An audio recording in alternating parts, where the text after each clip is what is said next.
Hey guys, so today I'm going to be working on my Yoga Flame cab. I'm going to do a actual physical mod this time. As you can see, there's a little lip here on the control deck. Yes, I haven't removed the clear protector. I wanted to wait until I was done with this mod. But here you can see there's a lip, and if you're playing, it kind of hits the side of your wrist. So I wanted to raise it so it can be flush. I was going to 3D print a new block, but then I realized that that doesn't actually work on this cabinet, so it's for other ones. Depending on which one, you can 3D print a whole new block for the side, but it doesn't work for this one. So on this one, you can add washers or nuts with a longer screw, or you can add the padding that came with it. So this black padding, I'm gonna cut and put here, maybe some right here in the front to cover the gap. But typically you would just put it right here between the two screws. I may put a little bit more so it could be kind of even on both sides. So that's what I want to do to flush it out. With this front graphic piece here, I'm gonna wrap it with some scrap black vinyl that I have. It's a little bit shinier, but I think it'll be a good match for the side, which if I look at the side, you can see the screw hole. So with that, I 3D printed some screw hole covers.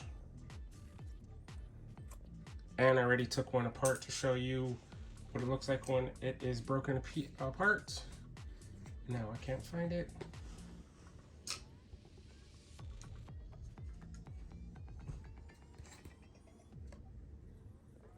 All right, so this is what it looks like when it's completed.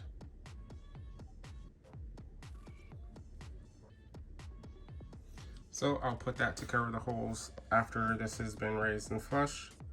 So this is my first physical mod, and then I may remove that frosted protector layer. I may keep it because I have cats and they like to jump on the arcade unit. I may just keep it until it starts wearing out and then take it off so it lasts a little bit longer. I don't mind the frosted look for now, but let me go ahead and take this off. I already have it disconnected in the back. You just lift up, pull out. So like I said, you can just put the foam right here. Maybe if you want to put some in the front and back. And if you have double-sided tape, you can just tape it down so it can stay in that position and raise it up to be flush. I'm gonna go ahead and do that. Okay, so I trimmed it up. It's about this big now, but I cut 4 pieces. I did 2 the short way for in between the 2 screw holes, and then I did 3 the long way for the front. And I have the piece, this last one, so that's approximately how wide I cut it. This last one I need to trim a little bit to put in the front, but I wanted to go ahead and test fit to see if I need to double stack this foam or if it's going to be good enough with just 1 layer.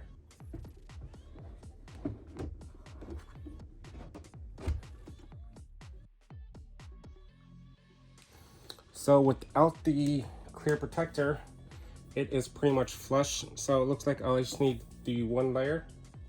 I may need longer screws. I know someone else did this with the same packing foam and they didn't use any new screws. They used the existing ones.